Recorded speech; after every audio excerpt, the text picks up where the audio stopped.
Morning, people. So this is a day that's kind of been long in the making. I'll show you here. This has been, where are we at here? All right, you can get down here and take a look.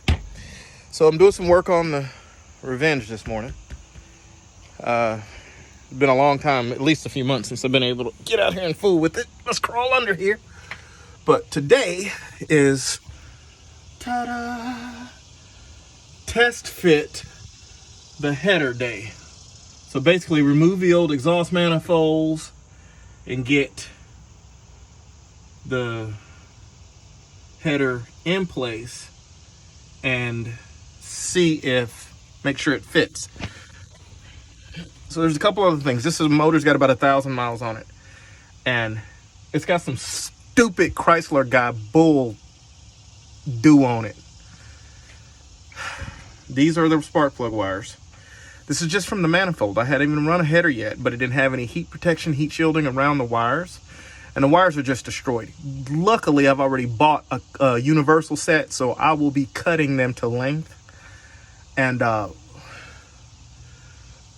be adding heat shielding and a heat boot to try and get the temperatures, or try to make the wires last just a little bit longer. I'm glad I took it out, because apparently I had silicone in two of the correct holes for the coolant system, and one was missing. So when I removed one of the manifold studs, it poured antifreeze.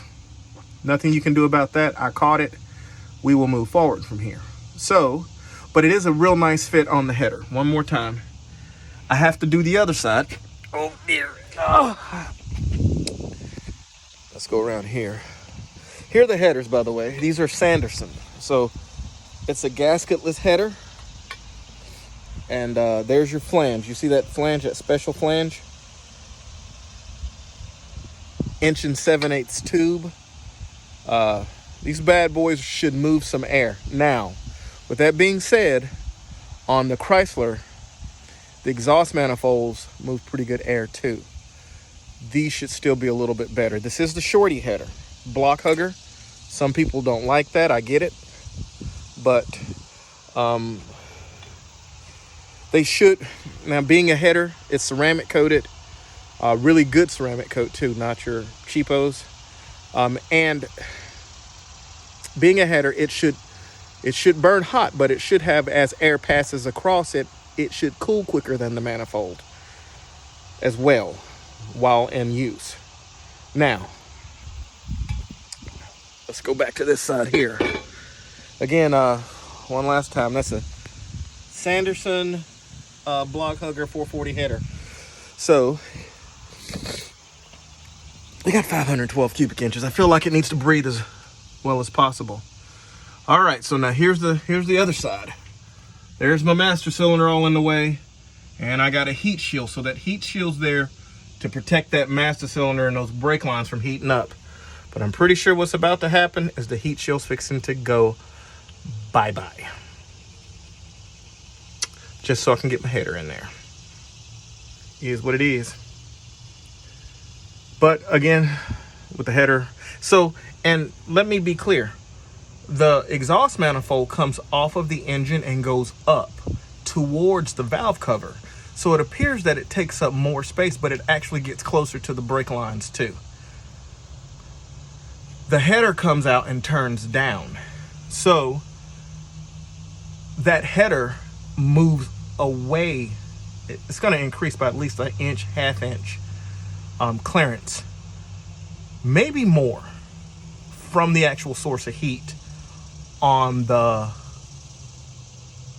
exhaust header versus the manifold. So I'm going to have increased distance. Maybe I won't need my heat shielding, but if I do,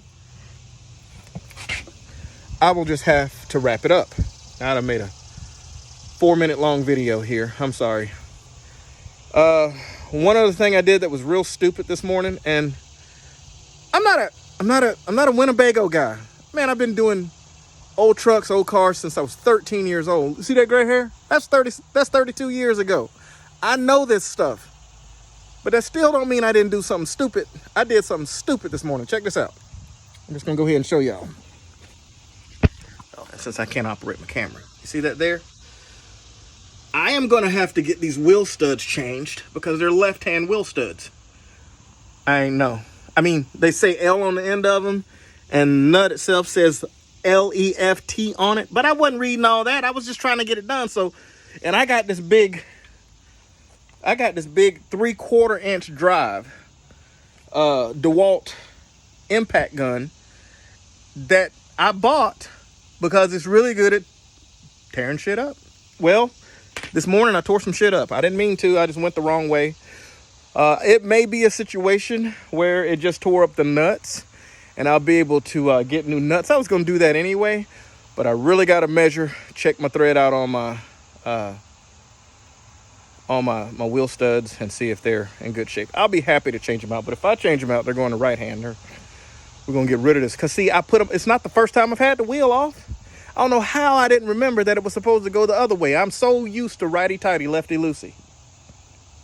But outside of this Winnebago rocks. It's in real good shape.